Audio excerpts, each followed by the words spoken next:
пошто беше ефтин, нели? И не само сладолед, него и многу торта се јадеше. И тоа од она у сладкарница Ринија на чаршија. Еднаш ја од таму на баба ми купив торта и толку. Нека е лес на црната земја. Сладкарница Ринија. Тоа е традиција и квалитет.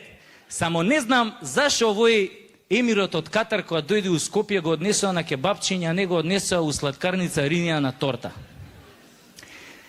Не, и се значи пред 5 години јас нели шетам низ плоштад, одам кај таа цусата што продаа сладолед и викам дај ми еден укорнет со 5 топки, ванила, страчатела, чоколада, јагода, дудинка.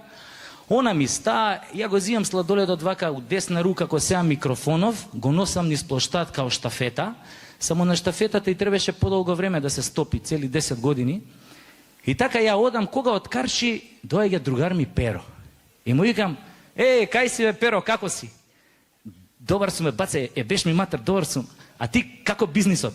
Викам, бизнисот, како? Никако, викам, се дела тендери таму у 4 очи, викам, али се надам дека со оваа новава реформаторска влада, дека конечно ќе има пари, ќе цветаат инвестиции, економијата ќе цвета, бизнисот ќе цвета, стопанството ќе цвета, сите ќе цветаме.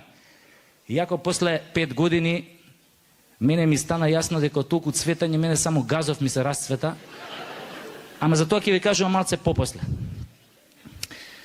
И ја така стоиме ние на плоштад, сонцето пече, ја му викам на Перо, викам да се повлечеме овде под стреава, под сенка, оти викам ако продолжиме тука да стоиме и да го лижам сладоледов, ќе треба со лажичка да го сркам.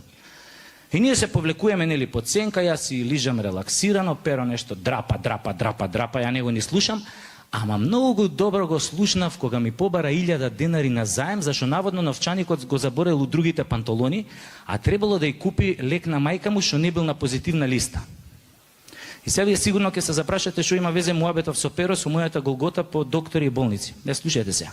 Значи ја му давам 1000 денари, он ги зима, жив среќен, тргнуе да ме полюби на античко-македонски начин, ја инстинктивно му се тргам.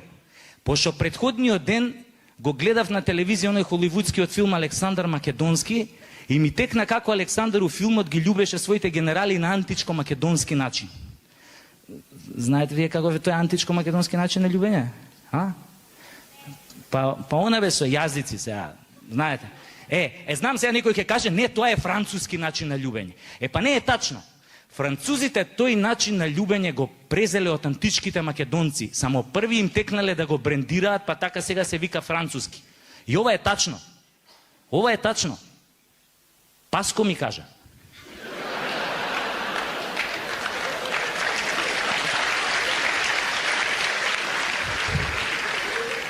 А ја многу му веруем на Паско. Како да не му веруеш на човек што носи 3 сати на рука? И со право ги носи. Сака секојаш да биде спремен да му ја затне муцката на секој што ќе го сретне на улица и ќе му каже Паско, ти не си точен. И ја така, нели се тргам од другар ми Перо да не ме полюби на античко-македонски начин, а он вака се повлекуе, се смешка под мустех, ме гледа и ми вика, баце, тебе ти се погоди сладоледов, беш ми матер, сите топки ги мавна да ми беш матер. Супер сладоледов, Викам, супер бе, бем ти матер, ти да немаш нешто против? Не бе, вика, баце, немам ништо против, беш ми матер, крв да ти се стори, али ми беше незгодно да ти кажам, беш ми матер, стварно ми беше незгодно да ти кажам, али цело време додека го лижеше сладоледот ти капеше вода од ова еркондишенов директ на сладолед. Го гледам педериште во Скопско и си викам, само у Скопје има вакви педерчики хомосексуални, што можат мртви ладни да те гледаат како лижеш сладолед врко што капе вода од еркондишену кој што се мочале гулабите и после пола саат уше да ти побара 1000 денари на заем. Педеризмот у овој град е доведен до савршенство. Али скроз. И после некој ќе каже Боки 13 бил обратен.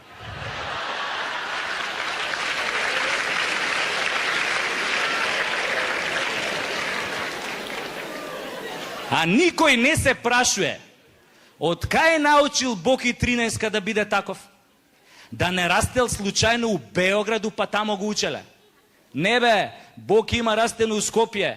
Овде научил да биде таков. И знаете што ми е најстрашно? Што мислам дека голем дел од тие што го учеле се тука вечерва меѓу нас.